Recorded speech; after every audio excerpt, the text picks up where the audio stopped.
Hello friends, आप सभी का अपना यूट्यूब चैनल मेरा स्टडी पॉइंट में स्वागत है। आज पढ़ेंगे दोस्तों हिस्ट्री। बता दें दोस्तों कि हिस्ट्री में हम लोग पढ़ेंगे भारतीय इतिहास के ऐतिहासिक घटनाओं पर आधारित प्रश्न, जिसमें टॉप 20 क्वेश्चन लेकर आए हैं दोस्तों, जो आने वाले एग्जाम के लिए बहुत ही महत्वपूर्ण है। इस वीडियो को लास्ट तक ज़रूर देखें। अगर अच्छा लगे दोस्तों तो लाइक शेयर ज़रूर कर दें, और जो लोग नए हैं इस चैनल को सब्सक्राइब ज़रूर कर लें और बेल आइकन को ज़रूर दबा दें, जिससे आने वाला वीडियो को नोटिफिकेशन सबसे पहले आपको मिल जाएगा। चलिए दोस्तों शुरू करते हैं। आज का पहला सवाल है,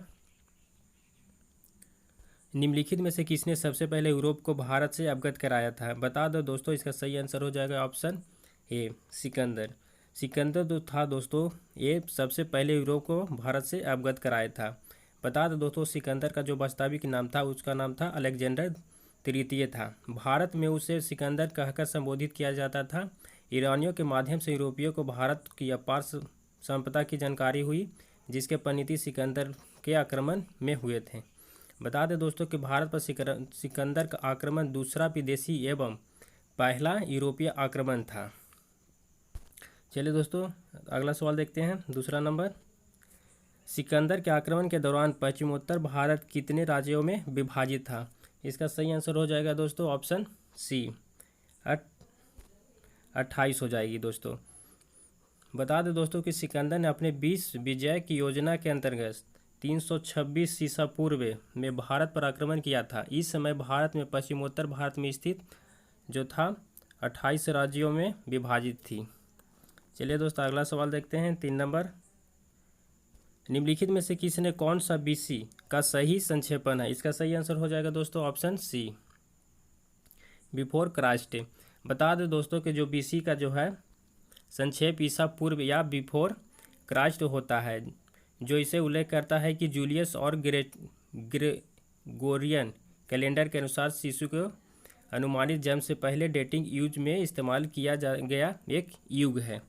चलिए दोस्तों अगला सवाल देखते हैं। 4 नंबर है, विक्रम संवत की शुरुआत कब हुई थी? तो इसका सही आंसर हो जाएगा दोस्तों ऑप्शन डी, 57 ईसा पूर्व में। बता दें दोस्तों कि विक्रम संवत जो है हिंदू पंचांग में समय लगना की प्रणाली का नाम है। यह संवत जो है 57 ईसा पूर्व में आरंभ हुई थी। इसका प्रणेता भारत की भूमिवर्मा विक्रमादित्य को माना जाता है। किसको माना जाता है दोस्तों? तो विक्रमादित्य को माना जाता है। इसका सही आंसर हो जाएगा 57 ईसा पूर्व। चलिए अगला सवाल देखते हैं दोस्तों। 5वां नंबर है, शक संवत की शुरुआत कब हुई थी? तो इसका सही आंसर हो जाएगा दोस्तों ऑप्शन ए, 78 ईस्वी में। कब हुई थी? 78 ईस्वी में। बता दें दोस्तों कि शक संवत का भारत का प्राचीन संवत है, जो 78 ईस्वी में प्रारंभ होता है। और शक संवत जो है भारत का राष्ट्रीय कैलेंडर है।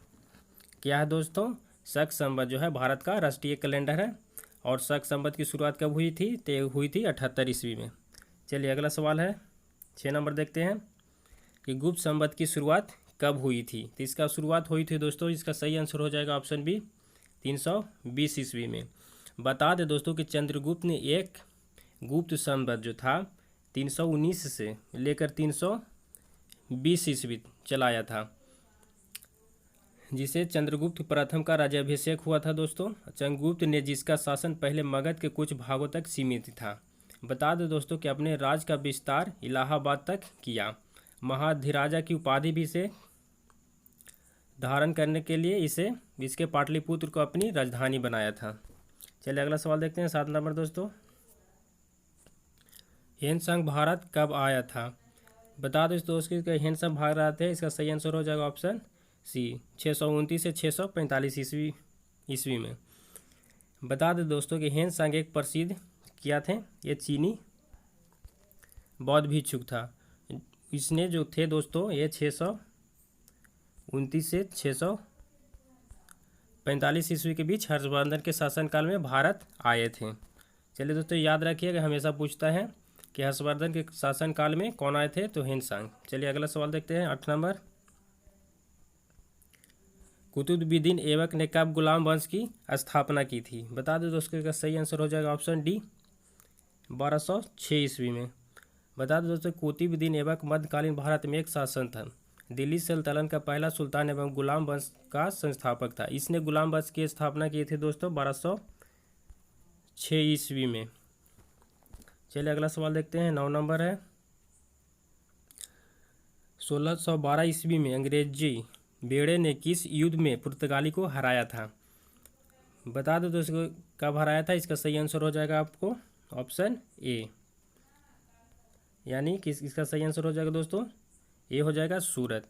बता दें दोस्तों कि 1600 ईस्वी में 1600 ईस्वी में कुछ अंग्रेजी व्यापारी जो था इंग्लैंड की महारानी एलिजाबेथ से भारत से व्यापार करने की अनुमति ली। इसके लिए उन्होंने ईस्ट इंडिया कंपनी नामक एक कंपनी बनाई थी। उस समय तक पुर्तगाली यात्रियों ने भारत की यात्रा को समुद्र मार्ग खोजा था। चलिए दोस्तों अगला सवाल देखते हैं। 10 नंबर है कि जोधपुर की स्थापना एक राजपूत थे किसने 1459 में की थी? बता दो दोस्तों इसका सही आंसर हो जाएगा ऑप्शन ए राव जोधा। बता दो दोस्तों कि जोधपुर की स्थापना जो था एक राजपूत राव जोधा ने किए थे। कब किए थे दोस्तों? ये 1900 यानी कि 1459 में किए थे दोस्तों। यह भूतपूर्व जोधपुर रियासत की राजधानी थी। चलिए दोस्तों अगला सवाल देखते हैं। 11 नंबर कि चोल साम्राज्य की स्थापना किसने की थी? सवाल है दोस्तों कि चोल साम्राज्य के संस्थापक कौन थे? इसका सही आंसर हो जाएगा दोस्तों ऑप्शन ए विजयालय चोल। बता दें दोस्तों कि चोल साम्राज्य का उदय जो हुआ था कब हुआ था? ये 9वीं शताब्दी में हुआ था और दक्षिण प्रायद्वीप का अधिकांश भाग इसके अधिकार में था। और बता दें दोस्तों कि चोल शासकों ने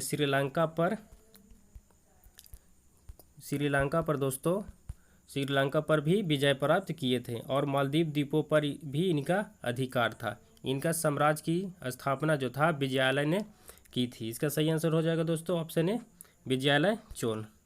चलिए अगला सवाल देखते हैं। 12 नंबर बदामी के चालुक्य राजवंश के संस्थापक कौन थे? तो इसका सही आंसर हो जाएगा दोस्तों ऑप्शन बी यानी कि पुलकेशिन। बता दो दोस्तों कि चालुक्य प्राचीन भारत का एक प्रसिद्ध क्षत्रिय राजवंश थे। इनकी राजधानी जो था कहाँ? बदामी या इसको बोलते हैं बतापी थी। इस राजवंश की स्थापना जो था पुलकेशी ने की थी। कौन की थी दोस्तों? पुलकेशी ने। चलिए अगला सवाल देखते हैं। 13 नंबर निम्नलिखित में से कौन सा चेर राजवंश का अंतिम शासक था? तो इसका सही आंसर हो जाए दोस्तों ऑप्शन डी हो जाएगा रामवर्मा कुलशेखर। बता दें दोस्तों कि चेर प्राचीन भारत का एक राजवंश था।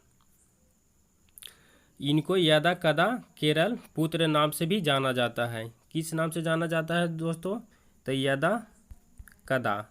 यदा कदा केरल पुत्र नाम से भी जाना जाता है। इस राजवंश का अंतिम जो राजा थे वो राजा कौन थे? राजा राम वर्मा कुलशेखर थे। उसने 1090 ईस्वी में, बता दो दोस्तों कि 1090 ईस्वी से 1102 ईस्वी तक शासन किया था। कब से तक कब किए दोस्तों? 1090 से 1102 ईस्वी तक। चलिए अगला सवाल देखते हैं। 14 नंबर सातवाहन राजवंश के संस्थापक कौन थे? तो इसका सही आंसर हो जाएगा दोस्तों ऑप्शन ए सीमुख थे। कौन थे दोस्तों? सीमुख थे। सातवाहन राजवंश के संस्थापक कौन थे? ते सीमुख थे। बता दें दोस्तों कि सातवाहन राजवंश भारत का प्राचीन राजवंश थे जिसने केंद्रीय दक्षिण भारत पर आक्रमण किया था।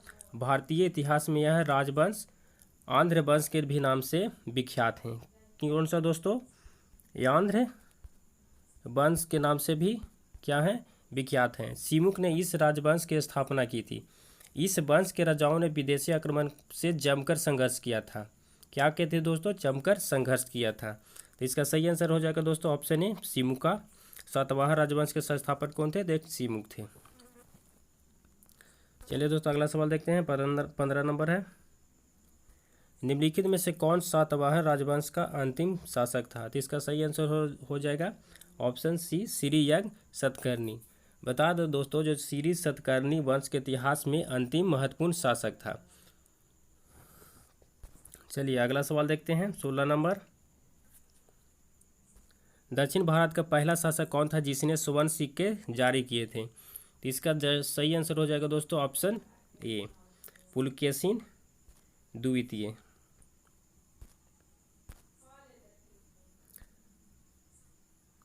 बता दो दोस्तों दक्षिण भारत का पहला शासक कौन था जिसने स्वर्ण सिक्के जारी किए थे? तो इसका सही आंसर हो जाएगा ऑप्शन ए पुलकेशिन द्वितीय। चलिए दोस्तों बता दें कि पुलकेशिन द्वितीय जो थे पुलकेशी प्रथम का पौत्र तथा चालुक्य वंश का चौथा राजा थे। कौन सा राजा थे दोस्तों चालुक्य वंश का? तो चालुक्य वंश का चौथा राजा थे। बता दो दोस्तों कि इन्होंने जो थे 609 ईस्वी 609 से लेके 42 तक राज किया था। यह दक्षिण भारत का पहला शासक था जिसने स्वर्ण सिक्का जारी किए थे। इसलिए इसका आंसर ये दोस्तों सही आंसर इसका शो हो जाएगा ऑप्शन ए पुलकेशिन द्वितीय, याद रखिएगा। चलिए अगला सवाल देखते हैं। 17 नंबर है, निम्नलिखित में से किसने सातवाहन राजा ने अपने माता का नाम अपने नाम से जोड़ा था? तो इसका सही आंसर हो जाएगा ऑप्शन बी गौतमीपुत्र सतकर्णी। बता दो दोस्तों कि गौतमीपुत्र जो सतकर्णी थी सातवाहन वंश का सबसे महान शासक था जिसने लगभग 25 वर्षों तक दोस्तों शासन करते हुए न केवल अपने साम्राज्य की कोई प्रतिष्ठा को पुनः स्थापित किया था परंतु एक विशाल साम्राज्य की स्थापना की थी। यह पहला शासक था जिसने अपने माता का नाम अपने नाम से जोड़ा था। याद रखिएगा दोस्तों सातवाहन राजा ने अपने माता का नाम अपने नाम से जोड़ा था। उसका सही आंसर हो जाएगा ऑप्शन बी गौतमीपुत्र सतकर्णी। चलिए आगे देखते हैं। 18 नंबर सवाल है, निम्नलिखित में से किस चोल राजा ने चिदम्बरम मंदिर के शिव पर तमिल भजन लिखा था? तो इसका सही आंसर हो जाएगा दोस्तों ऑप्शन ए अरिंज्य चोला। बता दें दोस्तों कि चोल शासकों ने न केवल एक स्थिर पर शासन किया था बल्कि कला और साहित्य को बहुत प्रोत्साहन दिया था। कुछ इतिहासकारों का मत है कि चोल जो था चोल काल दक्षिण भारत का स्वर्ण युग था। कौन सा युग था दोस्तों? स्वर्ण युग था। बता दें दोस्तों अरिंज्य चोला जो थे चिदम्बरम मंदिर के शिव पर तमिल भजन लिखा था, यही लिखे थे। इसका सही आंसर है ऑप्शन ए अरिंज्य चोला। चलिए अगला सवाल देखते हैं। 19 नंबर है, अखिल भारतीय कॉलेज छात्र सम्मेलन का आयोजन कब किया गया था? कब आयोजन किया गया था दोस्तों? इसका किया गया था ऑप्शन डी सही हो जाएगा 1912 ईस्वी में। बता दें दोस्तों कि अखिल भारतीय कॉलेज छात्र सम्मेलन का आयोजन जो था 1912 ईस्वी में कहाँ किया गया था दोस्तों? तो अहमदाबाद में किया गया था, याद रखिएगा अहमदाबाद। इस सम्मेलन में भारत की स्वतंत्रता आंदोलन में छात्र मजबूती से इसको माने कि निभाए थे। चलिए अगला लास्ट क्वेश्चन है 20 नंबर है, अखिल भारतीय कॉलेज छात्र सम्मेलन का क्या नारा था? बता दें दोस्तों इसका नारा था, इसका सही आंसर है ऑप्शन ए चरखा स्वराज पहले और शिक्षा के बाद। अखिल भारतीय कॉलेज छात्र सम्मेलन का यही नारा था। कौन सा नारा था दोस्तों? चरखा स्वराज पहले और शिक्षा के बाद। बता दें दोस्तों कि अखिल नारा क्या था, इससे पहले आप पढ़ें। चलिए दोस्तों बता दें दोस्तों कि जो अखिल भारतीय कॉलेज के सम्मेलन का जो आयोजन था कब किया गया था? 1912 ईस्वी में किया गया था। पीछे हम लोग पढ़े थे दोस्तों, और कहाँ किया गया था अभी पढ़ें पीछे क्वेश्चन में, कहाँ किया गया था? अहमदाबाद में किया गया था। चलिए भी दोस्तों अगर इस वीडियो अच्छा लगा हो तो लाइक ज़रूर कर दें और बता दें कि जो लोग नए हैं इस चैनल को सब्सक्राइब कर दें और बेल आइकन को ज़रूर दबा दें जिससे आने वाला वीडियो का नोटिफिकेशन सबसे पहले आपको मिल जाएगा। चलिए दोस्तों फिर मिलते हैं अगला वीडियो में। ओके थैंक्स, धन्यवाद।